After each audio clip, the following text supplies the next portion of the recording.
de la licenciatura en Ciencia Forense, con esta nueva perspectiva que le hemos dado de traer algunos ponentes del corte antropológico.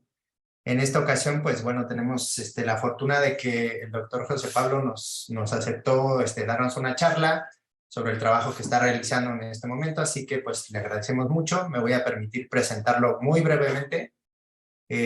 José Pablo Baraybar es antropólogo forense peruano que cuenta con un diplomado por el Consejo Latinoamericano de Antropología Forense.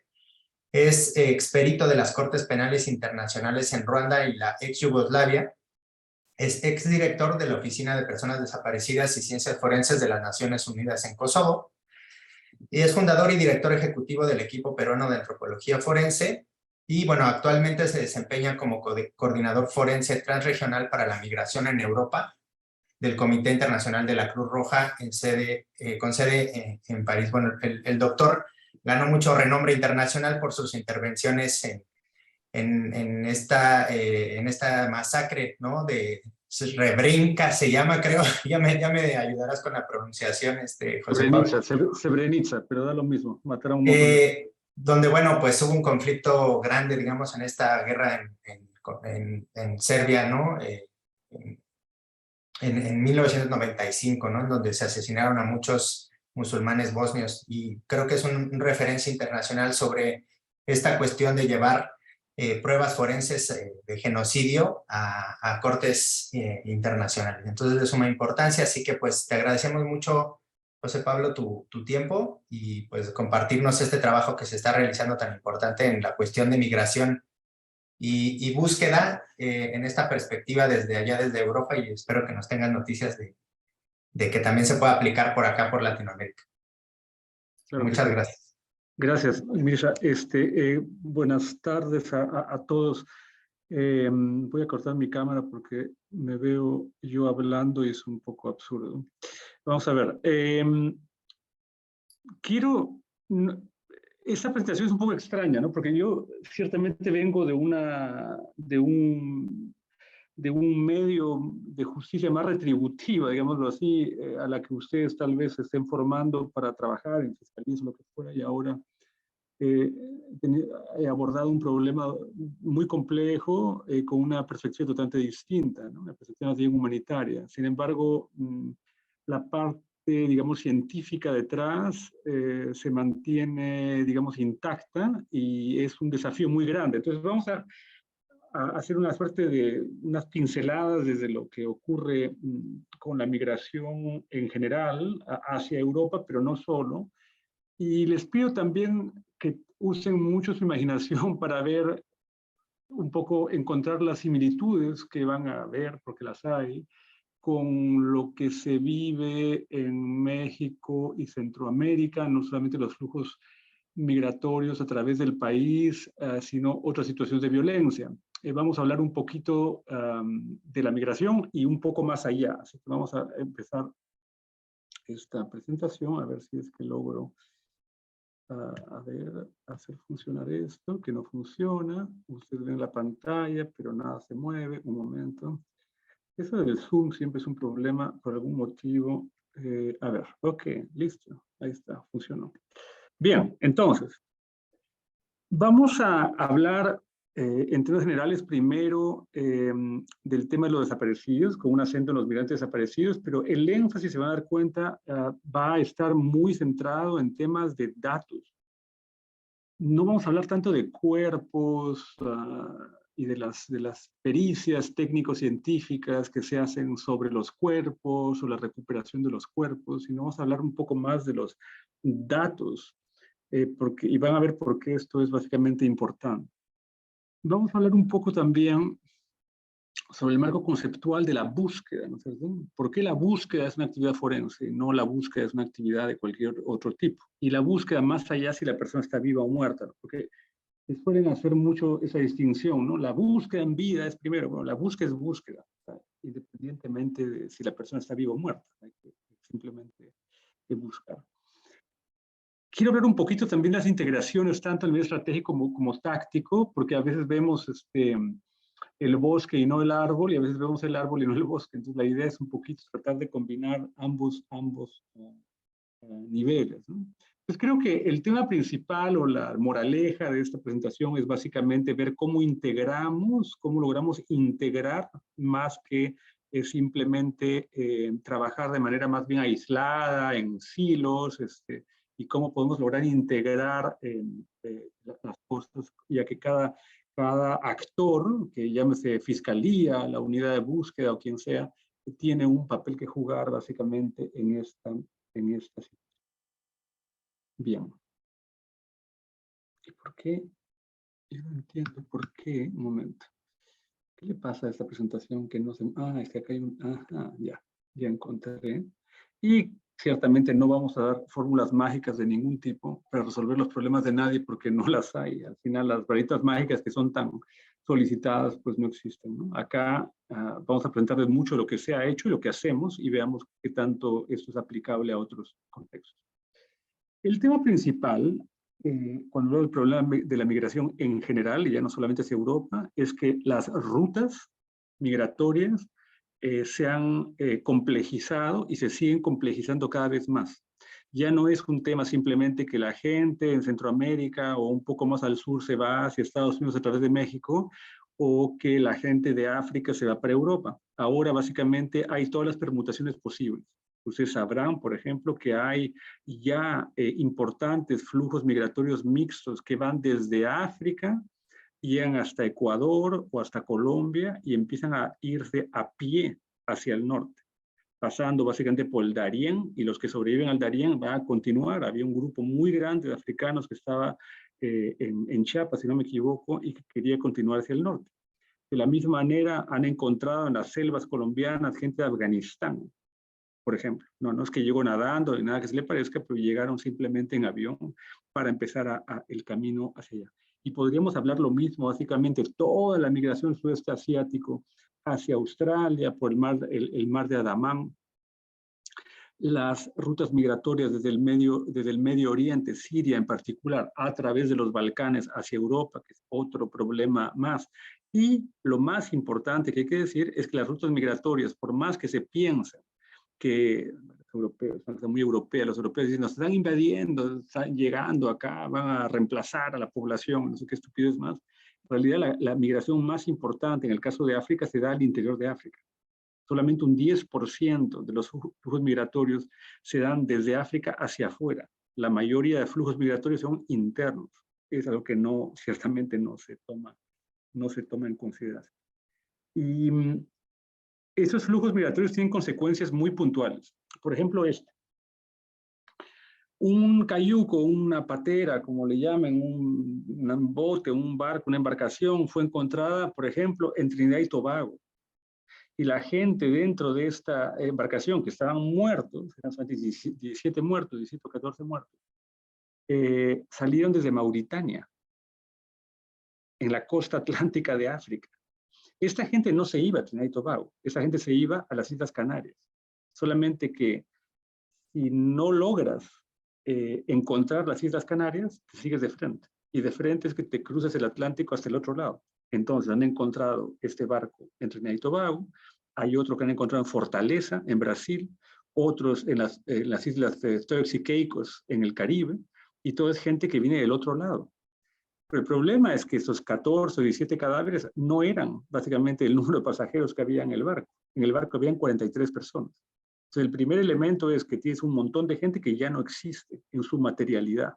Por lo tanto, no hay procedimientos, digamos, forenses mágicos para poder encontrar a la gente que ya no existe en su materialidad. Claro, los que sí existen, los 17 cuerpos, podrán ser eventualmente identificados si es que se logra ubicar a las familias. Eso los pongo aquí solamente para que vean un poquito la complejidad del problema al que nos enfrentamos. Yo creo que el punto más importante aquí, como ustedes están estudiando casualmente algo muy específico, ¿no? En el caso de las ciencias forenses, es importante entender en qué medida podemos resolver de alguna manera este problema tan complejo y multifacético desde un punto de vista estrictamente científico o tal vez solamente institucional, no sé, firmando acuerdos de no sé qué, ¿cierto? o los mecanismos que tenemos en este momento, y yo les diría que no, no es posible. Tanto no es posible como que el problema sigue aumentando, sigue evolucionando a mal cada día, y las soluciones que se presentan son cada vez más ineficientes e inefectivas. No estamos logrando básicamente nada. Ese es un poquito el tema. Cuando van a pensar, en el caso de México, por ejemplo, tienen un problema que no lo tiene nadie más. Pues no es cierto. Unas alternativas que podríamos básicamente tomar en cuenta, ¿no es cierto?, sería cómo establecer mecanismos pues inter e intrainstitucionales, ¿no es cierto? Cómo incorporar el Estado con sociedad civil en todas las direcciones posibles, básicamente para poder, en el caso de rutas establecidas, en el caso de México es una ventaja, entre comillas, ya que la gente atraviesa principalmente una masa de tierra, no lo hacen por el mar. Hay rutas marítimas también, pero estoy hablando acá básicamente de las rutas terrestres, son importantes. Poder, no sé, saber qué pasa con el albergue manejado por los jesuitas en el punto de frontera de no sé qué estado, y saber básicamente que una persona se encontraba al menos viva en ese momento, y poder empezar a acotar un poquito dónde buscamos a esas personas si están siendo buscadas. Es una posibilidad. Otra posibilidad sería también explotar todos los mecanismos extrarregionales, internacionales que sean posibles. Por ejemplo, ustedes sabrán que se dieron algunas coordinaciones para intercambiar, o que más bien que el Instituto Nacional Electoral en México recibiera huellas de actividades, huellas digitales, de cuerpos encontrados en la frontera en Estados Unidos. Y esto ha permitido identificar a mucha gente, por ejemplo. Entonces, ahí hay un mecanismo internacional que debería ser explotado y que no siempre se usa. Y el otro tema es que también no tenemos que reinventar la rueda, es que las rutas migratorias son rutas bastante estables. Es decir, claro que hay variaciones pequeñas, pero es que no es que se creen rutas totalmente nuevas por lugares donde nunca nadie caminó, o sea, o donde la bestia no está presente en el caso de México. Las variaciones pueden ser calculadas dentro de básicamente ciertos parámetros, pero no es que hayan rutas súbitamente nuevas que nadie sepa. Entonces, es muy importante saber dónde le ponemos el rastro a quién para poder acotar la búsqueda. Y vamos a ver por qué eso es importante en este momento. Esto al final, todo esto de aquí que les estoy contando a ustedes está mediado o puede ser básicamente resumido en datos, ¿correcto? Pero la pregunta es, ¿qué datos? ¿Qué cosa colecto? ¿Qué cosa es lo que yo voy a colectar? ¿Qué nombres, fotos, qué cosa, huellas digitales, qué, ¿no es cierto? ¿Qué cosa voy a colectar? ¿Cómo voy a colectarlo? ¿Cuáles son los mecanismos de protección de datos, de esos datos tan sensibles? ¿Quién los va a utilizar? ¿Y en qué medida hay un consentimiento informado de la persona que te dé la información? Acá hay temas bien complicados.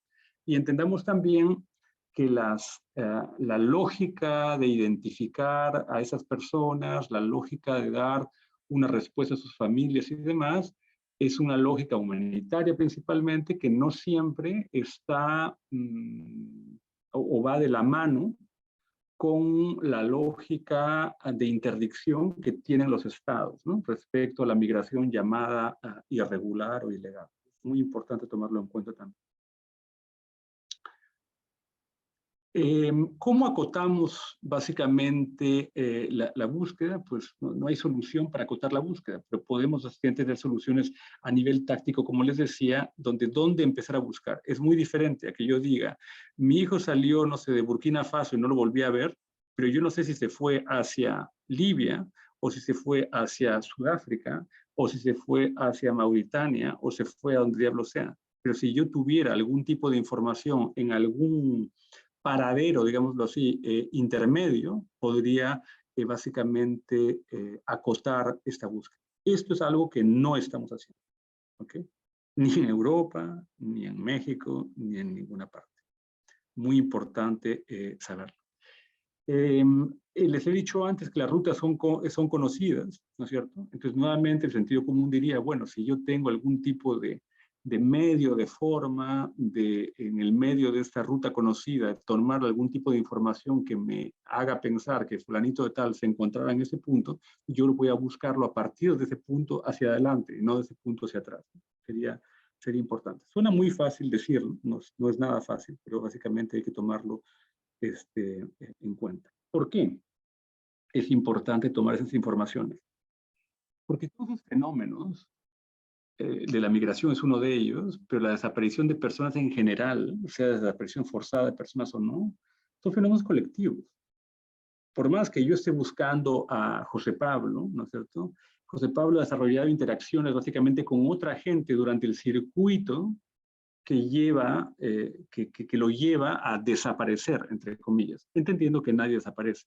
Si a mí me meten preso, básicamente, y nadie dice que yo estoy preso, dice, no sé dónde estará. Yo no voy a estar necesariamente solo en un galpón o en un sótano. Puede que termine interactuando con otra gente. ¿Mm? Y esas interacciones nos interesan, porque al explotar esas interacciones o entenderlas, podemos ir reconstruyendo también eventos. Entonces, los enfoques estratégicos básicamente son de tipo conceptual, diría yo. Entonces, simplemente el primer elemento es que nuestra búsqueda trasciende básicamente el hecho que la persona esté viva o muerta, ¿correcto? Porque nosotros estamos enfrentando aquí a dos temas fundamentales, la suerte y el paradero. La suerte es una categoría binaria. La suerte es vivo o muerto. Y para la suerte requerimos, sea a la persona viva o requerimos un cuerpo. Y ahí vienen todos los forenses, van a poder participar de esas dos cosas, ¿no es cierto? Para determinar, por ejemplo, que esta persona es en efecto esta persona, identificarla, si está viva igual, o si está muerta, exactamente lo mismo. Saber no solamente de que murió, sino simplemente que esta persona era. El paradero, sin embargo, es el elemento contextual que va a sellar la suerte. ¿Puede haber suerte sin paradero? Claro, yo puedo encontrar un cadáver no identificado, desnudo, tirado en una playa. Y no sé absolutamente nada más, no solamente un cuerpo, ¿correcto? Pero el paradero, al final, básicamente, es el elemento contextual que va a definir esta suerte. Si bien puede haber suerte sin paradero, el cadáver sin contexto, el tema es que el paradero siempre va a llevarnos a una suerte en particular, por más que haya o no haya un cuerpo. Entonces, lo más importante de esto es que al final, cada quien tiene una cantidad de información importante, unos del paradero, otros de la suerte, pero cada quien tiene sus datos por su lado y no hay integración de nada. Les doy un ejemplo muy sencillo. La llamada crisis forense en México nos habla de 52,000 cuerpos no identificados y 105,000 personas desaparecidas. Por lo tanto, tienen ustedes la suerte de 52,000 cuerpos, ¿no? Como que están ahí, están bien muertos, pero no tenemos la menor idea de quiénes son. Y no tenemos la menor idea, básicamente, de en qué contexto estos cuerpos fueron encontrados. Y si esa información existe, está atomizada entre, no sé, ministerios públicos, familiares, organizaciones, lo que fuera. Si podemos articular esos elementos, tal vez podríamos llegar a algún tipo de conclusión para saber quiénes son esas personas. Y acá lo que estoy diciendo es que es algo que trasciende nuevamente exámenes técnicos científicos, como ustedes dirían, ADN, vamos a, no sé, sumar a todo el mundo y a una máquina y comparar los perfiles y nos van a salir las identidades. Claramente eso funciona mucho en CSI, pero no en la vida real por motivos que ustedes deben conocer. Eso nos lleva a realizar una discusión un poquito más conceptual sobre los desaparecidos, porque hablamos ya del hartazgo y a mí me cansa mucho hablar de las personas desaparecidas, los desaparecidos, pero los desaparecidos, la primera pregunta es, ¿la gente desaparece? Pues no. Creo que el tema básicamente, desde el primer punto que hay que entender es que nadie desaparece, es un eufemismo que no nos ayuda mucho. La otra cosa que han escuchado ustedes hablar mucho, y la hablamos mucho desde por ejemplo, el famoso derecho a saber, ¿no? Las familias tienen el derecho a saber. Y el derecho a saber se constituye de la suerte y el paradero de esas personas. ¿De dónde viene el derecho a saber? Principalmente de las convenciones de Ginebra, ¿no? Donde dice que todas las, ¿cómo se llaman? Las familias tienen el derecho a saber qué pasó más que familiar. En un contexto, en ese caso, de guerra, de conflicto internacional. Así surgen las convenciones de Ginebra. Pero este tema después es tomado por el sistema interamericano y también por la Corte Europea de Derechos Humanos ya para casos de desapariciones forzadas. En otras palabras, todos tienen el derecho a saber qué pasó con sus familiares. Entonces, aquí en el tema de la Convención de Ginebra, las partes, porque la lógica es de un conflicto internacional, tienen la obligación de tomar todas las medidas necesarias para que, por ejemplo, los cuerpos de las personas muertas no sean dispuestos de una manera que después no se permita identificarlo. Y por lo tanto, siendo desaparecidos porque no se puede hacer nada a las familias. Correcto. Entonces, lo más importante de esto, como les dije antes, que el derecho a saber tiene dos categorías muy concretas, que es la suerte y el paradero. Pero cada una de esas categorías tiene una implicación operativa totalmente diferente. Y nosotros como forenses tenemos que analizarlas un momento. Entonces, desaparecidos, pues no existen, nadie desaparece, ¿no? Nadie es Houdini, nadie es un mago para simplemente hacer clic y ya desaparece. Sin embargo, vamos a usar el término desaparecidos, entre comillas, para decir que la gente puede desaparecer, ¿no? En un mecanismo bastante complejo de interacción entre variables puntuales en un contexto dado. Y les voy a dar unos ejemplos bien concretos, ¿no? Entonces, por desaparecido, entre comillas, podemos hablar cualquier persona, ¿no es cierto?, cuya suerte y paradero no sea conocida. Pero no sea conocida por quién, por un tercero, quien lo busca. La persona en sí misma puede saber básicamente dónde se encuentra, así estés en un calabozo o perdido o lo que fuera. Pero uno es desaparecido o desaparece, entre comillas, en relación siempre a un tercero. A tu familia, a quien te busca, tu marido, esposa o quien. Pero las interacciones de las variables a las que me refiero son finitas, no son infinitas. Pues una lista gigantesca, inmensa, larguísima, o lo que sea, pero es finita, es una lista finita. Una lista muy grande, pero es finita. Vamos a un ejemplo. En el Perú, la Comisión de la Verdad, básicamente, en su informe final, establece una relación muy clara, ¿no es cierto?, entre la situación de pobreza y exclusión social y la probabilidad de ser víctima de la violencia. Entonces, ¿qué quiere decir? Que nosotros podríamos ahora examinar, a la luz de esto, los atributos que tenían las personas que, entre comillas, desaparecieron, en este caso. Entonces, por ejemplo, los atributos de las víctimas o las características de las víctimas, nuevamente, que es una lista muy larga, pero es finita, ¿no es cierto? Diríamos, muy bien, por actividad, muy bien, era un agricultor, ¿no?, una persona campesina. Por origen étnico o étnico-lingüístico, era gente quechua-hablante. El grupo socioeconómico era pobre, era habitante de zona rural. Y para cada una de esas cosas, el contexto, ¿no es cierto?, define una cantidad de variables con las cuales esos atributos interactúan. El contexto que se daba era un contexto de conflicto armado interno. Había un grupo subversivo que hacía la guerra al Estado, que era Sendero Luminoso, y tenías la gente básicamente del otro lado. Los militares llegan a la zona de emergencia, se acaban las garantías constitucionales y básicamente ahí acaba el asunto. Otro elemento del contexto, las zonas son comandos políticos militares, ya no hay derechos civiles de ningún tipo. Luego, ¿qué otro elemento hay? Garantías constitucionales reducidas. Y podemos seguir con una lista interminable del contexto. Pero está claro que los atributos de esas personas interactúan con este contexto dado, ¿no es cierto? Y el producto, lo que se genera, lo que termina siendo aquí, es que la gente deja de estar, ¿no? La secuestran, la arrestan, la matan, la esconden, lo que fuera, y sus familias no saben nada. Entonces, al final, podríamos también pensar que es posible también analizar los contextos de desaparición de personas en base también a la situación que se vive y que existe en cada uno de los lugares donde esas cosas ocurren. Puede que en todos los lugares ocurra todo de la misma forma y otros tantos lugares hayan diferencias muy puntuales respecto a esto.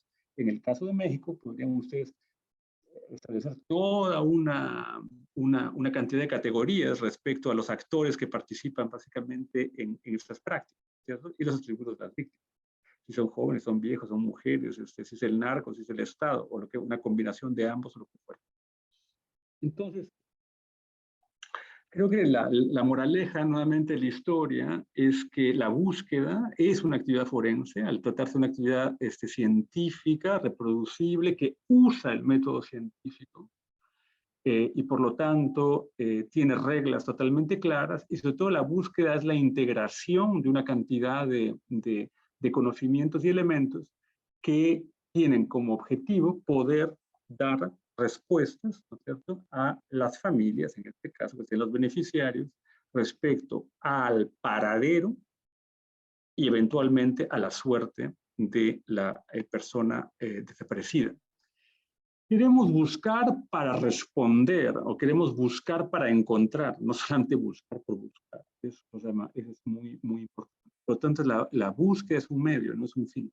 Y ahí tenemos un tremendo problema con muchas unidades de búsqueda, incluso en mi propio país, en las cuales pensamos que en efecto la búsqueda es un fin, pero no es básicamente un fin. Queremos solamente dar respuestas al final, es lo que queremos saber. La persona está viva, pues genial, la reunimos con su familia. La persona está muerta, habrá que ayudar a las autoridades a identificarla. Pero yo les planteo aquí una pregunta, mucho el caso de México además, ¿qué pasa si la persona está muerta y no hay cuerpo? ¿Han pensado ustedes básicamente en los elementos cuando la corporalidad no es un elemento que puedan tomarlo? Y les doy un ejemplo muy claro. ¿Se acuerdan del pozolero? Uno de los pozoleros, porque eran varios, eran como 12, pero el pozolero está en Tijuana, que él solito diluyó no sé, a 300 personas y vieron lo que quedó. O sea, lo que quedó no es gran cosa. Era una suerte de líquido viscoso que al contactar con el oxígeno se endurece como un barro, y dentro de esto, con mucha imaginación, habían unos pedacitos que podrían ser, que eran hueso, claramente, y lo que quedaba a veces eran también, claro, brackets, obturaciones dentales, coronas en algunos casos sin raíz, sin nada. Entonces yo podría decir también que en base a esto, usando técnicas muy puntuales, podría tal vez asociar y decir, bueno, sí, mira, este diente o no sé qué, podría pertenecer a no sé qué persona, o que tal vez podría encontrar por ahí, con mucha suerte, un poco de ADN en algo, pese a que es bastante improbable, pero bueno, y lograr algo. Pero el grueso de gente ya no está.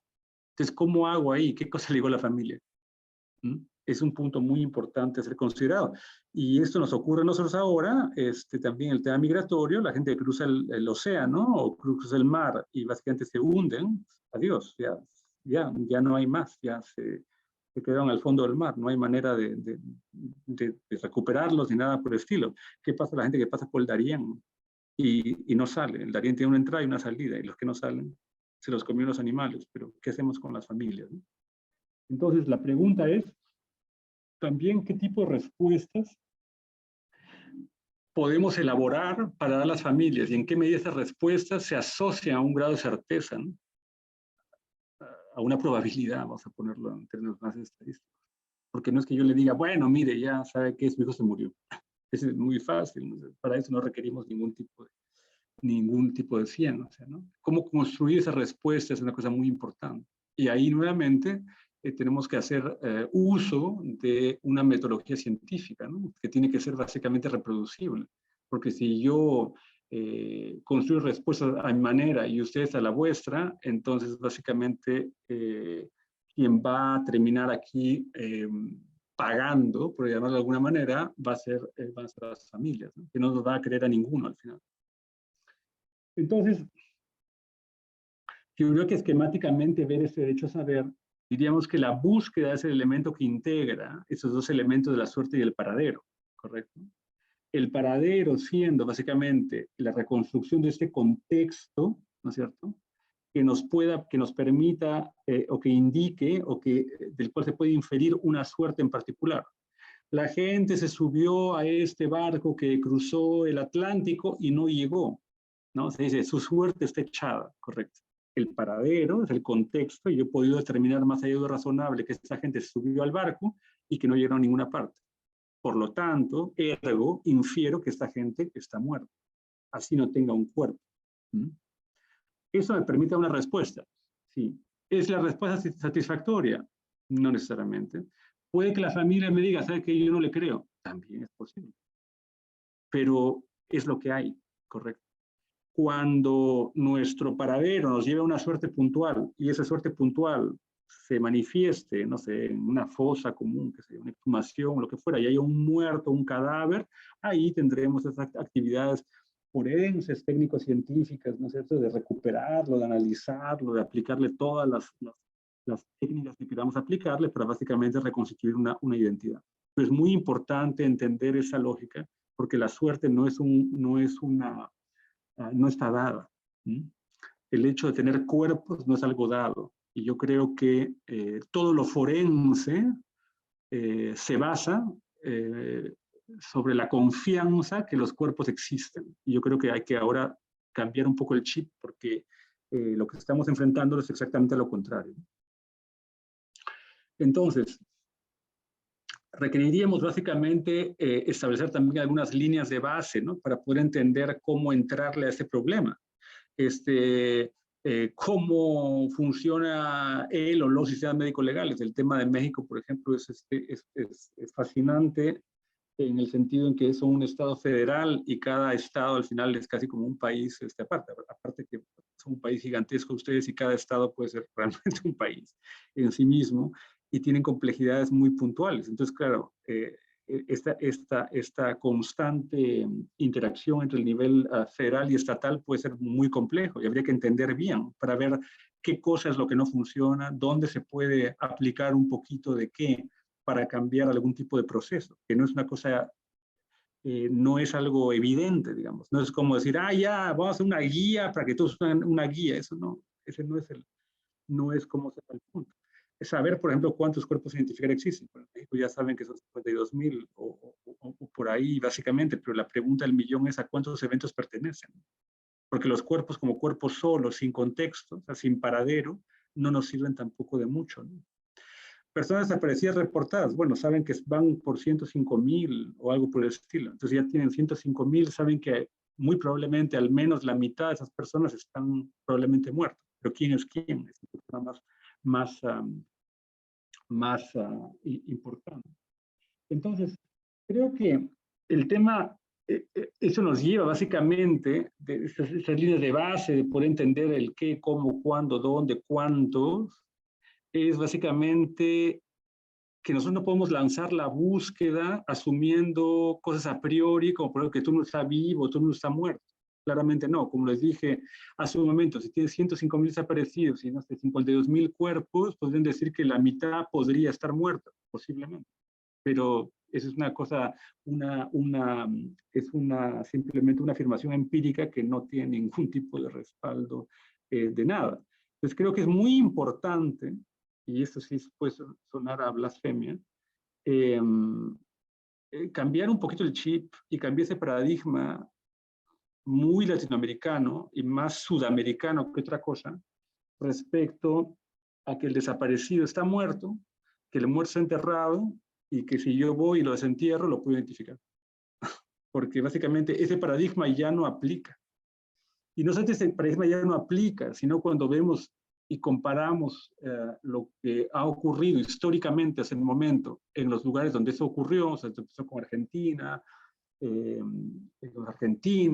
Chile, Perú, Colombia, Guatemala, etcétera, procesos de postdictadura o de posguerra civil, lo que fuera, nos damos cuenta que los números tampoco necesariamente coinciden perfectamente. Es decir, no es porque yo sepa cuántos desaparecidos hay que tengo, no sé, los muertos ahí, que eventualmente es un problema técnico científico. Me falta plata para el ADN, me falta no sé qué. Va mucho más allá de eso. Entonces yo creo que es muy importante entender estas dos cosas. No se trata que todo el mundo está muerto y que está enterrado y que yo voy ahora con un radar o con un no sé qué y los voy a poder encontrar. No es así de simple.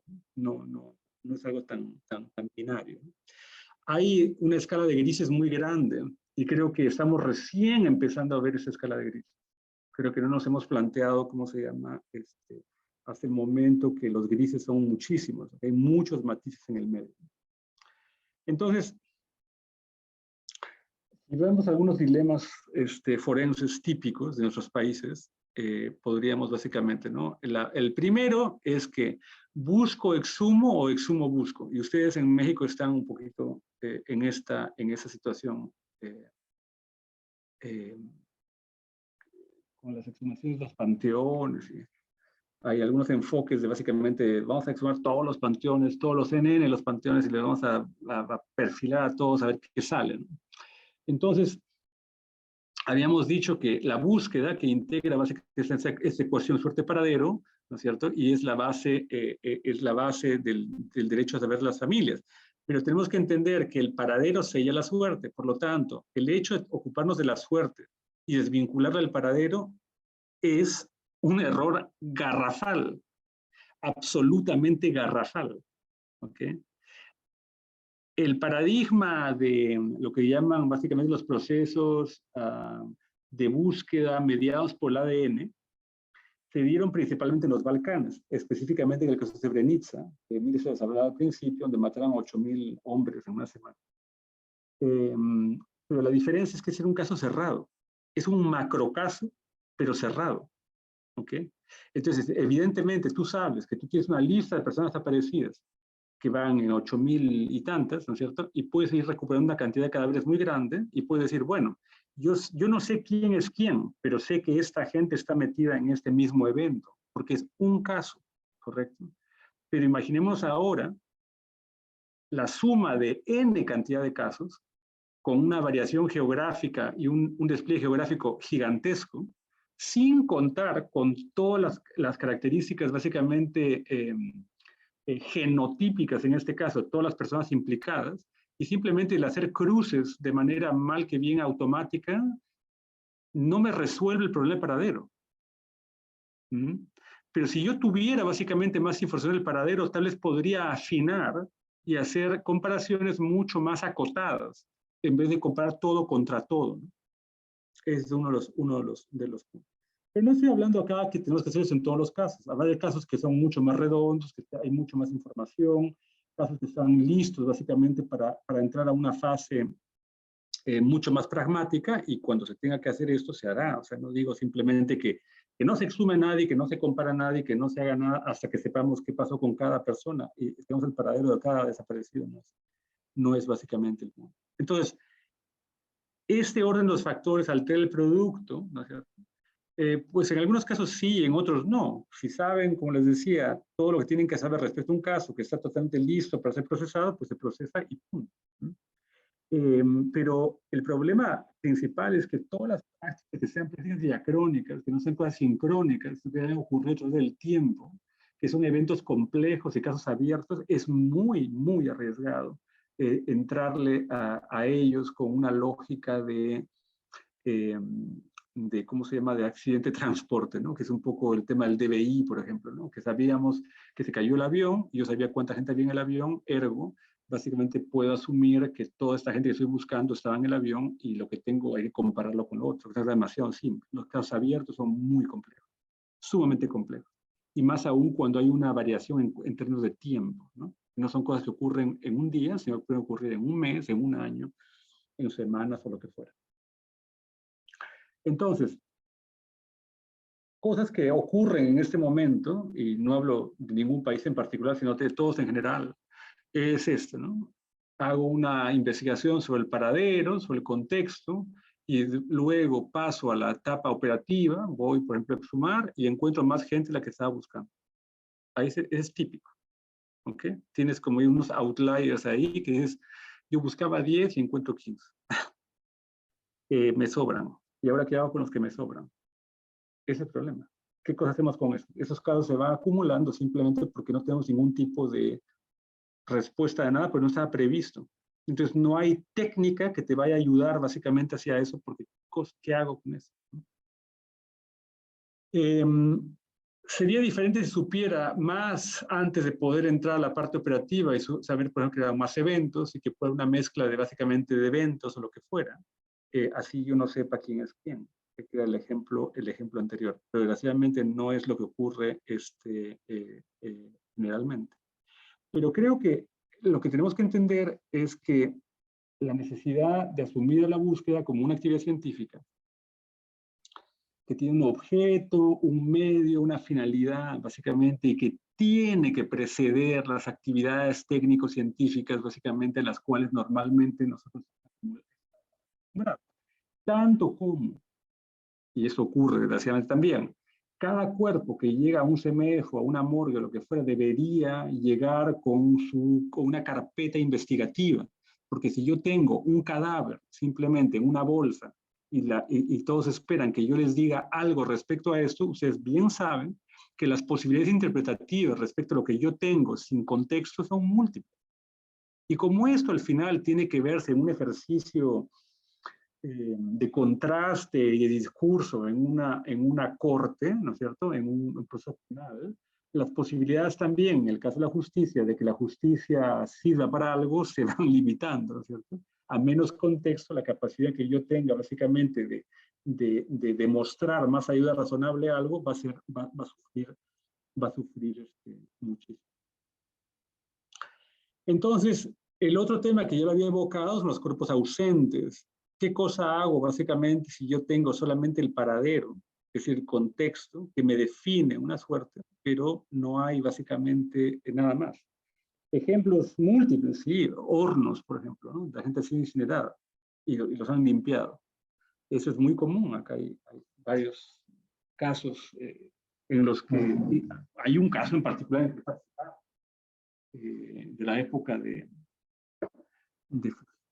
son los órganos, los hornos en el sótano del Servicio de Inteligencia. En este sótano, según la información que hay en base a testimonios de perpetradores, hay un caso en particular en el cual un estudiante lo incineraron ahí. El problema es que ya no había nada. ¿Y qué hacemos con eso? O sea, no había, ya no hay nada, no hay nada. El horno fue limpiado, o sea, el horno existe, pero no hay nada más. Es un horno que ha servido, pero yo no puedo hacer nada, entonces ya no hay más cuerpo. Entonces, ¿qué cosa puedo hacer en ese caso? ¿Qué cosa le digo a la familia? Y lo que digo a la familia está basado en ¿qué? ¿Cuál es el nivel de certeza en que yo pueda dar una respuesta a la familia? No es lo que a mí se me ocurra, ¿no? ¿Cuáles son los elementos que he considerado, que he ponderado para poder establecer esta respuesta? ¿Puedo decirle algo a la familia? Otras no tenga suficiente información para decirle nada a la familia.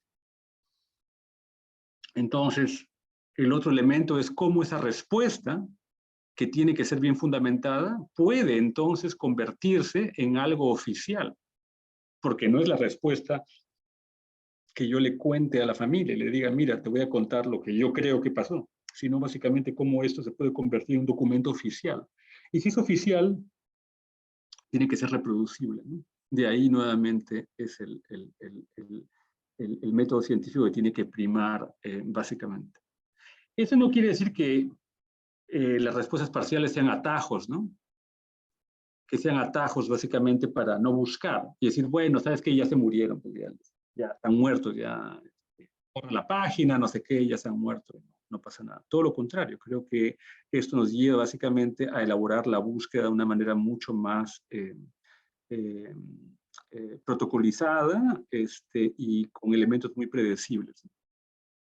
Esto nos lleva básicamente a ilustrarles solamente un elemento de lo que podemos, de cómo podemos articular informaciones múltiples para poder ir visualizando las relaciones explícitas o no explícitas que pueden darse entre personas que constituyeron o que formaron parte de un evento, de personas que desaparecieron, sea en grupo, sea individualmente, pero vamos a ir de alguna manera reconstruyendo estas relaciones que nos ayudan a entender también el evento. Partimos del individuo para llegar al evento y partimos también del evento para llegar a varios individuos.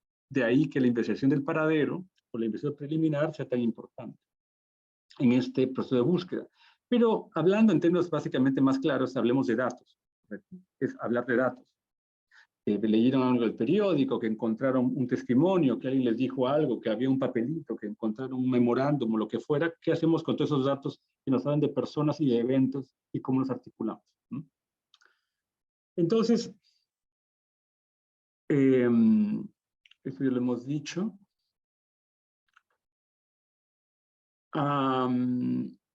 Nosotros nos enfrentamos principalmente en nuestro día a día o nuestro quehacer, para quienes trabajen tal vez en alguna, no sé, público, en la policía o lo que fuera, ustedes trabajan básicamente con varios tipos de informaciones, ¿no?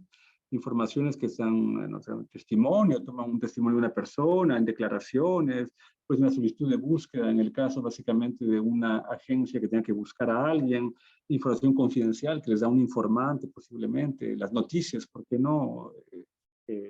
Medios periodísticos pueden básicamente tener algún tipo de información que sea importante. Y todo este tipo de, ¿cómo se llama?, de informaciones, son informaciones casi, digamos, literarias, ¿no? Que son escritas, son letras, números, que están generalmente en documentos largos que mezclan informaciones diversas. Y estas informaciones también se pueden asociar, ¿por qué no?, a otro tipo de informaciones, protocolos de necropsia, reportes de, ¿cómo se llama?, de perfiles de ADN o lo que fuera. Pero ¿cómo hacemos algo con todo esto que tenga un poco de sentido para poder buscar a las personas que estamos buscando? Porque esas informaciones están ahí como cada una por su lado, ¿no?, desparramadas un poquito en varias manos, en varias instituciones. Y no sé cuántas personas, entre ustedes o no, tengan una visión global de toda esa información. Es como si se sienten rodeados de todas esas carpetas, archivos, USBs o lo que fuera, y cómo de esto hacen algún tipo de sentido para ver cómo estructurar la búsqueda, ¿no?, en base a eso. Entonces, voy a hacer un ejemplo rápido, utilizando este ejemplo de la mitología griega de Jasón y los argonautas, y no me refiero a la película del año 64, supongo que no había nacido en esa época, pero Jasón y los argonautas era básicamente este viaje mítico en Grecia, en búsqueda del, ¿cómo se llama?, del vellocino de oro, ¿no? Entonces Jasón lleva a esta gente en el Argo, en el barco Argo, y por lo tanto sus pasajeros son los argonautas, en este viaje mítico para buscar el vellocino de oro. Entonces, hemos construido un ejemplo en base a esto para entender a qué se tratando de explicar. Entonces, por ejemplo, vamos a empezar con los medios de prensa, ¿correcto? Entonces, tenemos básicamente un periódico aquí donde sale una información respecto a ¿cómo se llama?, a evento, que es un naufragio, casualmente, del barco Argos. Y en este medio, ahí es subrayado en rojo, la información importante, porque en este artículo de prensa, por ejemplo, hay un montón de información que no me sirve. Acá con una resaltador he puesto la información más importante. ¿Qué es lo más importante aquí? Que hay un sobreviviente de este barco. Hay un sobreviviente que se llama Hércules. Hércules es el sobreviviente, ¿correcto? Entonces, yo empiezo básicamente en este cuadrito que les pongo aquí, que es un software que hemos creado para esto, colocando básicamente el nombre de esta primera persona. ¿Quién es Hércules? Es un hombre, hay una fecha de nacimiento, y ¿cuál es su rol en esto? Su rol es que es un sobreviviente.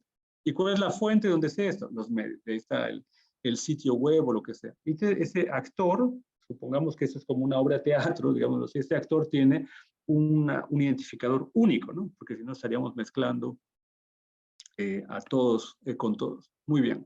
Luego me voy a hacer trabajo de campo, ¿no es cierto? Me voy a hacer trabajo de campo para ver cosas que me cuentan. En el trabajo de campo encuentro básicamente a un hombre que me cuenta, oiga, ¿sabe quién organizó el viaje de este barco que se hundió, del cual sobrevivió Hércules? Un tal Jasón. Un tal Jasón. Este Jasón es el que transportó o dio el servicio de transporte a todas estas personas que iban en este barco. Muy bien, entonces, ¿se acuerdan del cuadrito de antes donde tenía Hércules? Bueno, ahí tengo otro elemento más, otra persona más, otro actor, Jasón, que está identificado con un código único, sé que es de Tesalia, es un hombre, no sé cuándo nació, es el traficante, ¿ya? Es el traficante, es el pollero, básicamente, de este asunto. Y nuevamente, ¿de dónde viene la información? Del trabajo de acá. Muy bien, perfecto. Acá tengo ya dos fuentes de información hechas probablemente por dos grupos de personas diferentes, ¿no es cierto? Unos en el campo, otros mirando en la hemeroteca o lo que fuera, pero tengo una misma matriz para ir colocando la información. Muy bien, luego voy ahora a hacer una entrevista, básicamente, ¿con quién? Con Hércules, porque Hércules, sé que leí en la prensa que Hércules había sobrevivido, pero no había hablado con Hércules. Entonces, Hércules me cuenta su vida, básicamente, completa, y no sé qué, hay mucha información que es importante, y otra tanta que no es importante.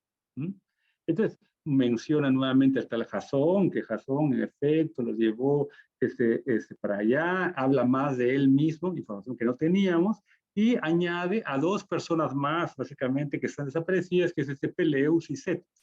Dice, acá habían dos personas más que yo he visto en el barco, son Peleus y Cetes. Muy bien.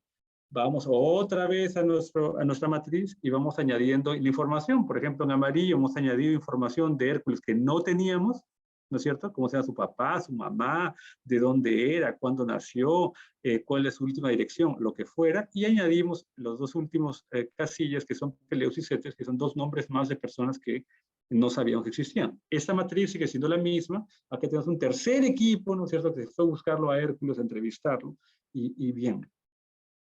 Entonces la pregunta es ya, todo muy lindo, la mitología griega y todo, ya, ¿qué diablos hacemos con eso? Bueno, sirve para esto. Entonces, es un caso que no tiene nada que ver con la mitología griega, sino es un naufragio que ocurrió hace un año. Esa gente salió del Sahara Occidental y no llegaron a las Islas Canarias. Iban hacia las Canarias y no llegaron, y no llegaron, y no llegaron, y no llegaron. Y empezamos a recibir mensajes vocales, mensajes de WhatsApp, correos y demás, donde nos empiezan a decir, oiga, estos nombres, estas personas de aquí no están, no han llegado, no sabemos nada de ellos. Y el tema interesante es lo que les estoy mostrando aquí. Cada triangulito, ¿ok?, azul, lila, invertido, no invertido, son básicamente las diversas fuentes de información que nos daban nombres. ¿Okay? Entonces Mirisha me llamaba acá y me decía, mira, tengo acá 5 nombres, ahí está, fulanito, no sé qué, no sé qué, no sé cuánto. Después llamaba a otro y daba más nombres, después nos mandaba otro, una lista. El problema con esto es que esta lista en realidad sumaba como 90 nombres, pero en realidad eran solamente 33 personas. Al poder haber hecho las comparaciones de los nombres, que estaban muchos mal escritos de formas diferentes, llegamos básicamente a una cantidad única de, ¿cómo se llama?, a 31 identidades únicas, básicamente de personas que salían en ese barco. Pero lo más importante es que esto al final, lo que viene a hacer esto, es una lista de pasajeros. Ese es el manifiesto, que no existió nunca, de este barco que no llegó a ninguna parte. El tema es que el barco sí llegó. El barco llegó al final, no a donde iba, no a Islas Canarias, sino llevó a Cabo Verde. Cabo Verde queda casi al sur de Senegal. Esta gente salió del Sahara Occidental, que es básicamente una parte tomada entre Marruecos y Mauritania, que se iban hacia Canarias, al norte, digámoslo así, y terminaron yéndose al sur. Pero el problema es que el barco tenía solamente 3 cadáveres. O sea, nos faltaban 28 personas. Físicamente esas personas no existían, ya se habían caído, ya muertas del barco, lo que fuera. Ahí habían solamente 3 cadáveres. Entonces, en este caso puntual, ¿qué le vamos a decir a las familias? Ah, bueno, ya están muertos, nada más, ¿no? Claramente no. Desde un punto de vista forense, los 3 cadáveres son identificados, porque claro, sabes que eran 31 personas y simplemente tomaron, eran 3 hombres, se dividieron hombres y mujeres, tomaron el ADN, compararon, listo, los 3 cadáveres identificados, y los demás ya no existen. Entonces, en este caso, este elemento y esta narrativa que le estoy dando de cómo logramos básicamente reconstruir la lista de pasajeros de esto, utilizando tantas fuentes, tantos mensajes, tanto asunto, visualizando las redes, nos permite poder elaborar una respuesta, si bien parcial. Lo más probable es que esa persona está muerta, aunque no hay cuerpo, ni lo sabrán. La matriz que les había mostrado antes, básicamente, se deriva de un programa que se llama Network for People, que es un programa muy sencillo, que es un programa standalone, donde básicamente ustedes pueden cargar los datos, los atributos de cada nodo es cada persona, cada individuo, y básicamente las relaciones que hay entre nodos o personas, para luego visualizarlas en otro programa que se llama Cytoscape. Nosotros estamos ahora trabajando en una plataforma interactiva que les permita generar vuestras propias plantillas de datos que quieran relacionar. Por lo tanto, no tienen que ser personas.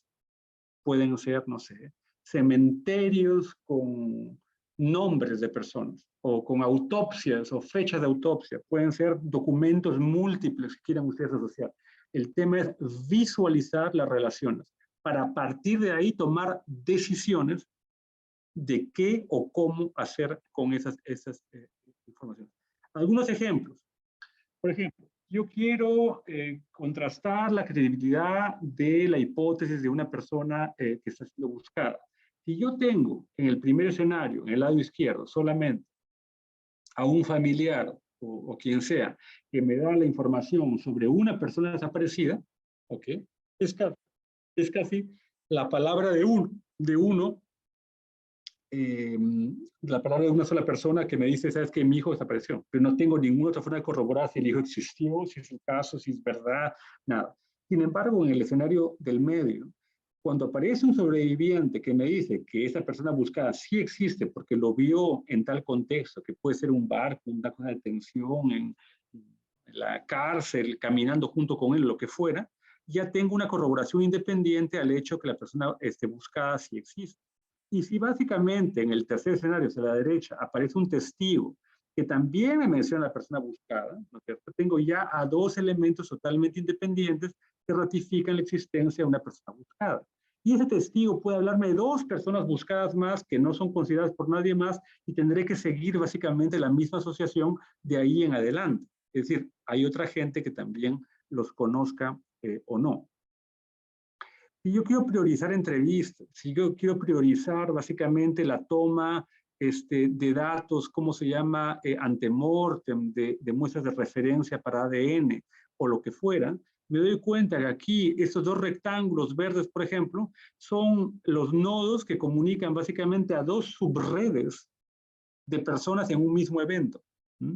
Y entonces yo tendré que ver básicamente en base a esto si tengo que volver a ¿cómo se llama?, entrevistarlos o tengo que priorizar algún tipo de algo, básicamente no puedo perder de vista a ellos, porque sin ellos, básicamente, esa red colapsa.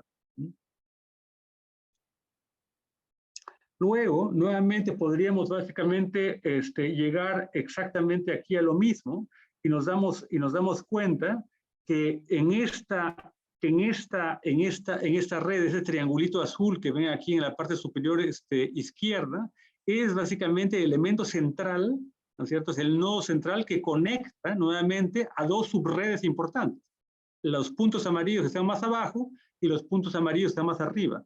Por lo tanto, nuevamente tengo yo, ¿cómo se llama? Que buscar a esta persona, a ese triangulito azul, definitivamente, si es que quiero llegar a obtener información sobre las personas más próximas a él. No hay otra forma. Si yo pierdo esto, la red colapsa. Y son solamente maneras de planificar tu propio trabajo respecto a eso. Yo podría básicamente también, y puedo también, aplicar un elemento geográfico a esas redes, asociar individuos a localizaciones geográficas para entender, por ejemplo, esos casos de aquí, que sea el PB2 o PB3 bien de una misma zona, ¿no es cierto? Mientras que los dos elementos más también relacionados a un familiar que los ha denunciado, vienen de una zona diferente. Pero esos elementos son elementos intuitivos que te permiten simplemente planificar tus actividades de una manera mucho más práctica. Y estamos hablando acá de actividades muy simples. Podemos hacer cálculos mucho más complejos, básicamente, utilizando las redes. Acá les estoy diciendo solamente lo más elemental, que es básicamente poder visualizar para poder planificar. No estoy entrando en los detalles de lo que sí se podría hacer, que son muchas cosas más. Entonces, el camino a seguir, y por más que esto no sea básicamente una receta de cocina, es exhortar básicamente los enfoques básicamente comunes y coordinados, ¿no? Todo, interagencia, Estado, sociedad civil, técnico generalista, forense, no forense, etc. Lo más importante es básicamente concentrarse en conceptos primero y de ahí pasar a las herramientas, y no al revés, ¿correcto? Entonces, líneas de base, absolutamente elemental. Si no sabemos el qué, cómo, cuándo, dónde y quién hace qué, ¿para qué nos estamos metiendo básicamente a tratar de dar recetas de cocina cuando no sabemos de cómo funcionan las cosas? Priorizar eventos. Evidentemente, priorizar eventos es mucho más práctico concentrarse en casos aislados, porque ahí nos vas a demorar mucho más en hacer las cosas. Eso no implica que haya casos aislados, que son eventos en sí mismos, que requieren un tratamiento, ¿cómo se llama? Distinto. Todo la idea de poder generar una plataforma de usuarios más que propietarios de información. La información en general está atomizada, aislada, en silos. Así está la información por todas partes. La idea es que cada quien pudiera al menos contribuir desde su lado con algo que pueda ayudar a los demás, sería muy práctico. Venimos trabajando también en una tal plataforma para poder implicar a varios usuarios alimentando información en tiempo real, básicamente, con un enfoque de redes. Las informaciones de personas de interés son absolutamente elementales, y acá no me estoy refiriendo solamente a atestados policiales o gente que tenga que declarar. Hay gente que puede básicamente dar mucha información y que tal vez no quiera participar en ningún tipo de actividad por el estilo, o sea, ni con la policía ni con nadie, pero que puede ser información básicamente muy buena y de mucha calidad. El otro tema, evidentemente, es el poder intercambiar datos personales que puede incluir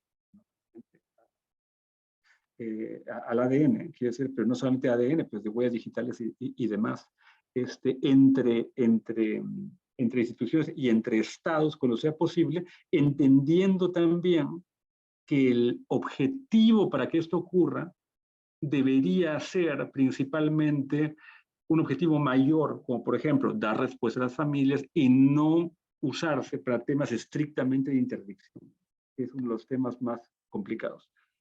Les agradezco y podemos, si tienen alguna pregunta, podemos discutir un momento todavía.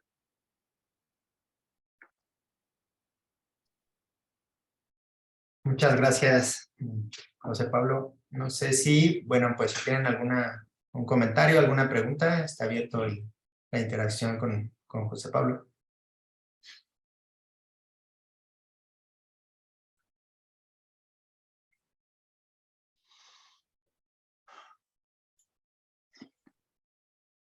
Saco esto. Bueno, yo me voy a animar. Sí, adelante, Soraya, por favor, gracias. Gracias, ¿eh? José Pablo, qué ¿Cómo gusto estás? verte y haberte Qué gusto escuchado. verte también. Pues gracias por la presentación, me parece muy interesante porque nos haces revirar la visión de búsqueda, ¿no? O sea, sí, tiene que ser algo más amplio porque sí, en estos últimos, ya no voy a hablar de años, sino de meses.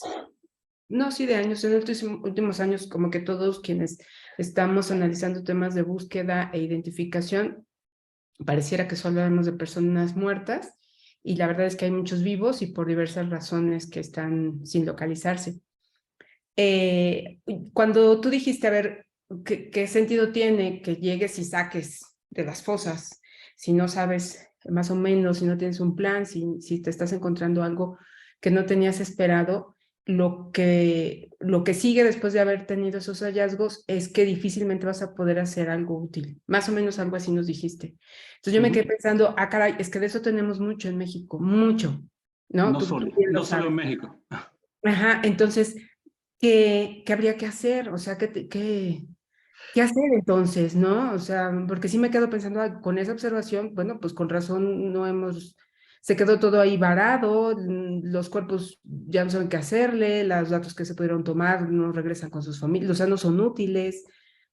¿Qué sugieres en esos casos? Sí, mira, yo no quiero prescribir, digamos, ningún tipo de receta, porque no creo que haya recetas, ¿no? Pero hay cosas que Sí, van desde lo más simple hasta lo más complejo. Y supongamos, por ejemplo, hablemos de caso hipotético, para no hablar necesariamente de México en particular, pero por ejemplo, los cuerpos que entran a un sistema médico legal en cualquier tipo de país, existe un protocolo elemental, no hablo de tecnología de ningún tipo, que implique, por ejemplo, la toma sistemática de toda la información que pueda ayudar a una identificación de esa persona. Ni siquiera estoy hablando acá que le dan un odontograma o lo que sea, porque en nuestros países la mayor parte de gente no va ni al dentista, ¿ya? Pero al menos pues las huellas, ¿ya? Le están tomando huellas a todos los casos. Por ejemplo, ¿qué pasa con las huellas? ¿Las están subiendo algo? Porque hay países, y México es uno de ellos, más desarrollados que otros, que manejan una base AFIS, por ejemplo. ¿Están colocándolos ahí o se quedan en cartillas en papel? ¿Qué pasa con esos datos? El AFIS lo maneja, no sé, en muchos países puede el AFIS estar en manos del registro civil, el registro electoral, lo que sea, pero eso no habla, ¿no es cierto?, con autoridades judiciales. Entonces, no hay cruces automáticos de esto, por ejemplo, es una pregunta. Y lo dejo ahí como pregunta porque a veces hay procesos tan sencillos como esos que no se hacen, o sea, que no se hacen o toman las huellas, pero las archivan en no sé dónde y no las suben básicamente a nada más. Entonces puede quedar a un nivel provincial, estatal, lo que fuera, y nada, ese es un punto. El segundo punto, todas las investigaciones de ministerios públicos, y estoy hablando aquí puede ser hasta el Perú o cualquier otro país, ¿en qué medida se integran, ¿no es cierto?, al cuerpo que llega básicamente a este sistema médico legal? Es bien raro, es sumamente raro. Más aún cuando tenemos casos en nuestros países de gran cantidad de casos que entran básicamente a los sistemas, hay un divorcio absoluto entre básicamente contextos, o sea, el atestado y lo que entra y después lo que sale. La integración es un problemón, es un problemón. Entonces, en base a esto, nosotros estamos de alguna manera contribuyendo también sin quererlo en muchos casos, a que gente que es potencialmente no desaparecida desaparezca. Esto me hace acordar mucho al caso de, por ejemplo, países como Brasil tienen una cantidad de personas desaparecidas por estado que es una bestialidad. Quiero decir, pensar en el estado de Sao Paulo, Río de Janeiro, porque pero muchos de esos desapariciones, entre comillas, son desapariciones administrativas, que uno diría, no, pero no es posible. No, sí es posible. Entonces, por ejemplo, si una persona se cae muerta en la calle, tiene un infarto y se cae muerta en la calle, dependiendo quién llegue a atender el cadáver primero, ¿no es cierto?, se toman decisiones que son diferentes y opuestas. Si la persona, por ejemplo, no tiene un documento de identidad en el bolsillo, no hay ningún esfuerzo por saber quién es esa persona. Esa persona ya entra como NN y se queda NN. Se acabó. Si la persona tiene el documento en el bolsillo, puede que tenga otra opción. Si la persona entra como NN y la familia, por ejemplo, no sabe, no tiene por qué saber qué le pasó a la persona, más aún en grandes ciudades, esa persona puede terminar siendo después inhumada como NN y adiós. Pero esa persona es desaparecida, o sea, no es una desaparecida, esa persona tiene una identidad, pero no hay procedimientos muy sencillos que no son tomados en cuenta básicamente en cuanto a eso. Uno podría decir, bueno, le sacan huellas, va a comparar con el AFI, dice esta persona es fulana de tal, notifican a la familia y se acabó la historia, pero ni siquiera hay ese proceso. Entonces hay mucho de eso. Estamos hablando acá también de temas complejos en nuestros países que tienen que ver con clase, con estatus socioeconómico, ¿no? Que también hay que, o sea, seamos realistas también en cuanto a eso, ¿no? Una persona muy pobre, encontrada básicamente un tema de indigencia o lo que sea, es asumida casi como una persona que no tiene identidad. Entonces, diría que hay muchas pequeñas soluciones, pero la línea de base es muy importante y creo que tampoco tomamos la línea de base en cuenta, ¿sí? Porque van a haber lugares donde trabajen mejor, otros peor y otros peor aún, pero ¿cómo se llama? El tema es hacer una línea de base para poder ver qué se puede modificar en dónde o dónde puedes poner un poquito de esfuerzo simplemente para poder, modificar en los procesos. Sí, oye, pero a ver, yo te quiero regresar un poquito a esa duda que me surgió cuando hablabas de las fosas que se abren y que te encuentras más cadáveres de los esperados, ¿no? O sea, que eso sucede mucho y ya, pues, bueno, ¿qué te digo que tú sabes, no? ¿Qué hacer? O sea, ya hace rato dijiste, es que va a ser casi imposible que esto tenga un buen resultado. Si llegas y abres fosas y te encuentras cuerpos que no tienes con qué comparar, que no tienes el plan de, que no tenías ni siquiera el plan y la expectativa de que los ibas a encontrar. ¿Qué hacer? Porque nosotros estamos inundados de eso. Es que no son los únicos que están inundados de eso. Y desgraciadamente el tema de qué hacer con esos casos es bien complicado. Lo que puedes hacer solamente retrospectivamente es tratar de entender cómo esos cuerpos llegaron ahí. Y a mí se me ocurre solamente un ejemplo. Uno, entre muchísimos otros. Sí. Y era que nosotros exhumamos una fosa donde se suponía, había mucha información básicamente de quién era esta gente. Era una gente que se andaba buscando y suponíamos que esas personas eran esas personas. Cuando se hace el proceso de identificación que fue hecho con ADN en la época, pues no era ninguno de ellos. Y al final pasaron años y esta gente terminó siendo identificada, pero esta gente no tenía nada que, o sea, esa gente no tendría que haber estado en esa fosa. Es decir, la gente que nosotros pensábamos que era, pese a la investigación que se hizo, demostró exactamente ser lo contrario. Esta gente era otra gente que no debería haber estado ahí para nada.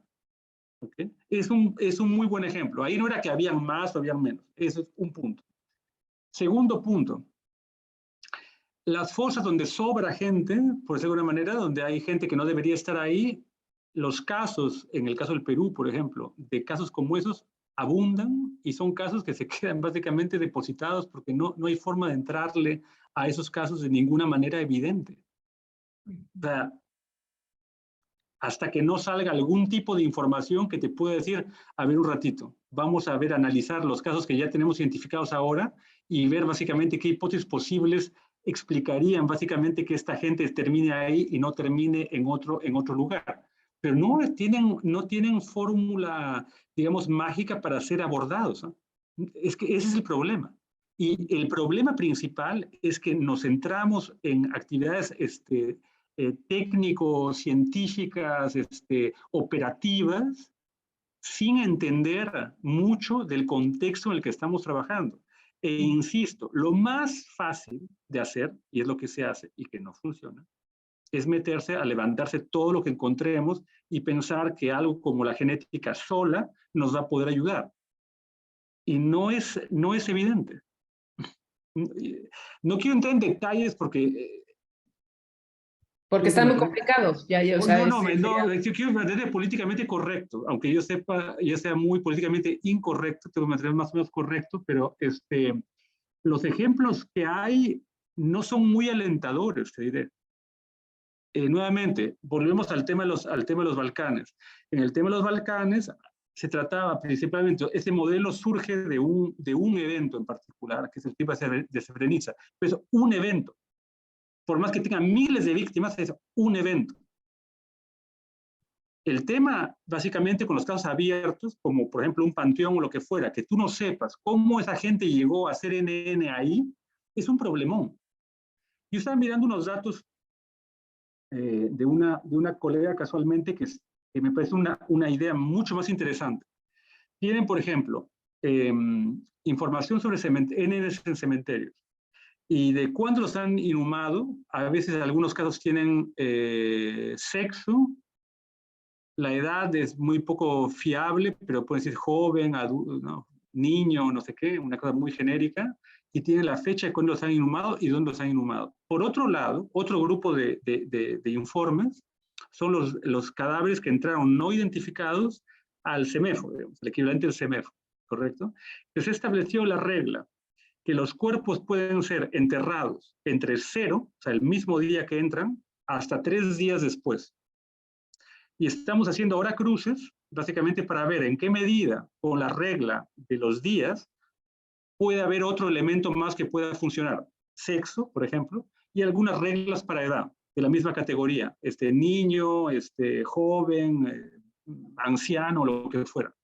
Y en base a esto, visualizarlo para ver en qué medida aparece algún tipo de patrón que te permita, a partir de ahí, establecer alguna hipótesis. O sea, no estoy acá diciendo básicamente que no haya que utilizar genética ni mucho menos. Lo que quiero decir es hay que racionalizar un poquito por dónde entras. Es más fácil hacer comparaciones un poco más acotadas que simplemente todo contra todo sin saber nada. Sí, entendido. Gracias.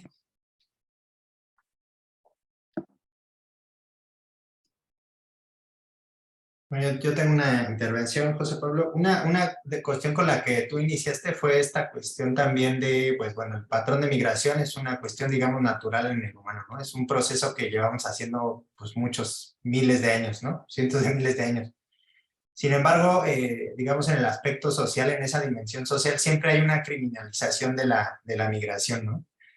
Ya sea aquí en México, que es también sumamente racista y xenófobo, entonces está ahí como esta idea de que también no van a venir a arrebatar el trabajo, que son criminales, etcétera, etcétera, esta tipificación que siempre se hace. Y realmente lo que se ve en el patrón migratorio es que esto pues no se va a detener, digamos, mientras el modelo económico siga, digamos, esa idea de hacer o acrecentar las diferencias sociales que hay, pues creo que esto va a aumentar siempre. Entonces, digamos que en términos próximos no creo que el patrón migratorio cambie, ¿no? Digamos. Se han hecho muchas formas de disminuir o de alentar la disminución del patrón migratorio, ¿no? Y tampoco parece que haya como una solución ahí directa. No sé, desde los organismos internacionales, esa es mi pregunta inicial.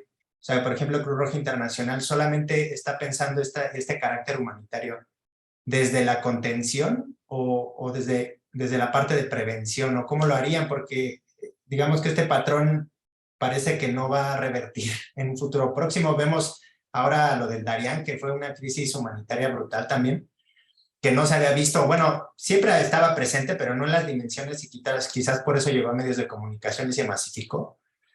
Pero digamos, cómo, por ejemplo, desde Cruz Roja Internacional se ve esto, ¿no? No sé si tengan alguna estrategia más en la parte, no sé, preventiva, no solo de contención, no sé. No, nosotros directamente la contención no es nuestro tema. El tema puede ser prevención y después dar resultados o respuestas a familias en casos de personas, digamos, desaparecidas, sean migrantes o no. La Cruz Roja tiene un enfoque mucho más global en decir que migrante es toda persona en movimiento, o sea, que es la realidad. O sea, nosotros no estamos juzgando si la migración es ilegal, irregular o lo que sea. la prevención en el sentido de decir, usted puede perder su identidad en este camino y qué podría hacer básicamente para no perderla, porque usted sabrá dónde está, así estés en un hoyo, pero su familiar no va a saber, ¿no? Es un poco el asunto. El problema principal, la Cruz Roja Internacional en este caso, es que la migración no es una cosa codificada directamente en las convenciones de Ginebra, a menos que se tomen básicamente como gente que migra por un conflicto armado o forzada por un conflicto armado, que no es el caso en todos los casos, pues en Siria, pero no en todos los casos. Y la inhabilidad de poder caracterizar a una persona como que venga migrante de un conflicto o no, tampoco es igualmente improbable. Los entes que básicamente se han tratado de poner de acuerdo, es decir, los países, la ONU, en este caso crearon el Pacto para una Migración Ordenada, que es el Pacto de Rabat. El problema es que, claro, es muy lindo hablando de migración ordenada, pero ¿qué cosa quiere decir una migración ordenada? La migración ordenada quiere decir no vengan. La migración ordenada es decir, no vengan. Saque su visa, ¿no? Venga con un contrato de trabajo. No queremos negros, no queremos musulmanes, nos están reemplazando, van a violar a las mujeres, nos van a quitar el trabajo, los venezolanos se llevan el trabajo de los peruanos que no tienen, hay que expulsar a todos los venezolanos de acá porque no tenemos cómo alimentarlos. Y cosas por el estilo que nos suenan muy, ¿no? Nos suenan muy comúnmente porque básicamente no es solamente un tema ya de Europa contra no sé qué, es todos contra todos, es la realidad básicamente de la historia. Pero en este momento, yo diría, y lo voy a decir así, sin anestesia, que es una cosa espantosa, que no tiene visos de solución de ningún tipo, por motivos muy claros. Los migrantes climáticos, en el caso principalmente de Europa, el Sahel se está reduciendo, ¿no? Que es toda esta franja, digamos, verde o verdácea debajo del Sahara. El Sahara está bajando y la gente básicamente se está quedando sin campos de ningún tipo de cultivo. La desertificación está aumentando. El calor está aumentando. La depredación básicamente de los recursos marinos en todas las costas africanas o todo el oeste ha aumentado y esto ha hecho que los pescadores artesanales se queden básicamente sin trabajo y esos pescadores artesanales que hacen ahora se dedican a transportar gente hacia donde puedan. O sea, es una lógica capitalista, ¿no? También es oferta y demanda, ¿no? Al final. Entonces, es muy interesante esto en el sentido en que al final es muy simpático básicamente realizar estas clasificaciones, básicamente quién te gusta como migrante y quién no te gusta, ¿no? Un muy buen ejemplo de esto, por ejemplo, es horrible, pero lo tomaremos de la mejor manera posible. Me encontraba en un país que no voy a mencionar hace poco tiempo y nos muestran básicamente la acogida de migrantes irregulares, como le llaman, al puerto y había unos espacios para procesarlos, como llaman, ¿no? Cuando llegan, no sé qué, que era una cosa prefabricada por afuera, pero por adentro era una jaula, ¿ok? Adentro era una jaula. Una jaula, con barrotes, una jaula. Y luego nos llevan en ese mismo lugar a ver el sistema de acogida a los migrantes ucranianos, que los habían colocado en un antiguo, ¿cómo se llama? Unos antiguos estudios de cine que ya no eran usados, muy bonitos. Y lo primero que encontrabas era el I, ¿no? Un corazón, I love Ukraine, una cosa por el estilo, es la primera cosa que encontrabas adentro. Y te decían, acá en 4 horas la gente entra y sale aquí con su permiso de trabajo, sale básicamente con cédula, en 4 horas, y el otro está en una jaula. Entonces, evidentemente sería absurdo decir que los ucranianos no tienen el derecho, porque sí lo tienen totalmente, no estoy yendo por ahí, pero que hay... ¿no? Hay una pequeña diferencia, quiero decir, ¿no? Es decir, que nos invadan los blancos, pero no nos invadan los negros, es un poquito la lógica. Y es una cosa horrorosa, pero es un hecho, es un hecho. ¿Eso va a parar ahora? No. Si ven las noticias, el Ocean Viking de SOS Mediterráneo, el Geo Barents de MSF, hay 800, los dos barcos están en Mediterráneo, entre Italia, los dos tienen ¿no? a más de 800 migrantes a bordo, e Italia no los deja desembarcar. Ojo, ¿eh? O sea, lo que puede pasar en los días que vienen, ni Malta ni Italia los deja desembarcar y están en aguas territoriales básicamente italianas y maltesas, con gente que han tenido que intervenir, que han tenido que salvar, que estaban en mar. Son 800 personas. Lo que va a pasar en los días que vienen, si es que no ocurre nada, pero ya saben quién ganó también en Italia, ¿no es cierto? ¿No? Quienes han ganado las elecciones, entonces, hay toda una movida diplomática en este momento pidiendo que se abran otros puertos y van a abrir básicamente que España permita o que Francia, pero estamos hablando de, ¿cómo se llama?, de distancias largas. Y tener 800 personas a bordo, gente que estaba básicamente en condición totalmente deteriorada, ya en embarcaciones miserables, y que ahora los tienes en un barco con una tormenta encima y todos hacinados ahí dentro, la gente puede empezar a hacer cosas horribles, ¿eh? O tirarse por la borda, o suicidar. Es decir, los días que vienen son críticos, pero eso es lo que ocurre ahora, mientras estamos hablando en este momento, es lo que está ocurriendo ahora. Entonces, no, esto no es eso no es ni el principio ni el final, esto va a continuar así, y podemos seguir hablando de la migración ordenada y la necesidad de las visas y no sé qué diablos y las cuotas y lo que sea, pero el problema es que estamos viendo, nos estamos entrando en una historia muy reciente, está muy reciente. Es decir, como bien lo has dicho, la migración es parte de la evolución al final, ¿no es cierto? La migración es evolución al final. O sea, nunca hemos estado en un mismo lugar, pero claro, si lo ves en los últimos 20 años, es una escala tan ínfima y tan pequeña, tan absurda, que no nos permite ver básicamente nuevamente el bosque, ¿no? Es decir, claro, estás hablando de cientos, miles de años, es la humanidad. Y lo vemos ahora como un problema, cuando no es un problema, no debería serlo. Muy bien, José Pablo. Bueno, pues sí, yo creo que debería de haber una cuestión de buscar políticas públicas, no solo nacionales, sino transnacionales, para poder justamente, de alguna manera, gestionar hacia una parte más humanitaria y positiva, obviamente, la migración, ¿no? Porque sí son crisis que son impresionantes. Acá preguntan en el chat, ¿cuál sería el papel del análisis del contexto en la elaboración de hipótesis y planes de búsqueda para los casos? ¿Y cuál sería la relevancia de un análisis de contexto macro y caso por caso para este tipo de eventos o de casos, José Pablo? Yo creo que básicamente el elemento macro, ¿ok? Vamos a ver. Tomemos el caso de México, por ejemplo. Evidentemente tienes que tener un conocimiento del análisis de contexto macro, pero no puedes tratar básicamente al país o como si fuera un solo evento, es imposible. Y irte al caso por caso es bien complicado.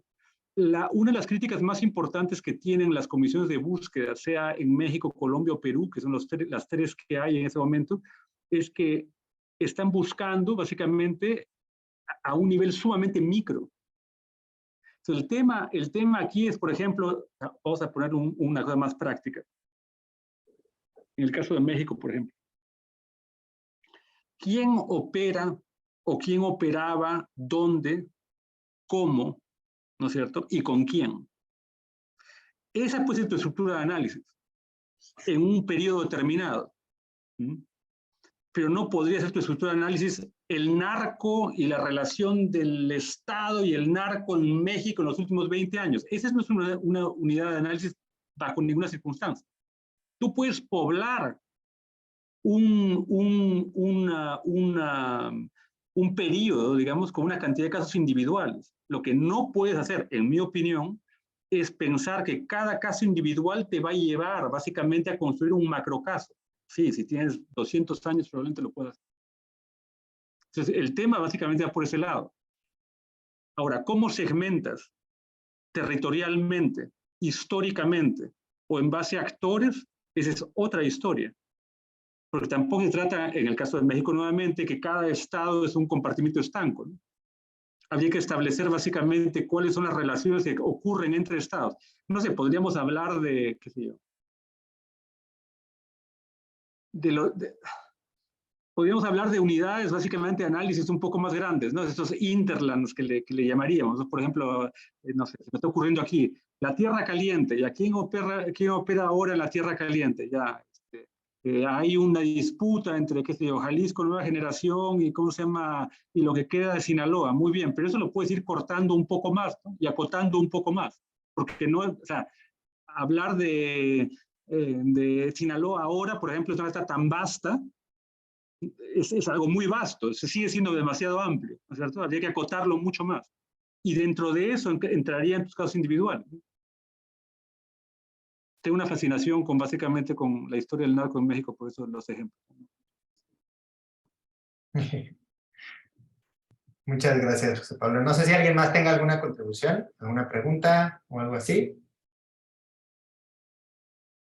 Pues parece que no, José Pablo, te agradecemos mucho. No sé si tú tengas algún otro comentario. No, agradecerles la invitación. Yo espero, no sé, que nos podamos ver pronto. Porque Australia no va a Ojalá ver que muchos años. Sí, ojalá claro que que sí. sí. Ojalá que sí. De verdad, muchas gracias. Y gracias, Mirsha, por organizarlo. Hombre, A ustedes. gracias, José Tengan Pablo. una buena tarde. Luego te Gracias. mandamos tu constancia. Te agradecemos Perfecto. mucho tu tiempo. Gracias Un a ustedes. abrazo. Adiós.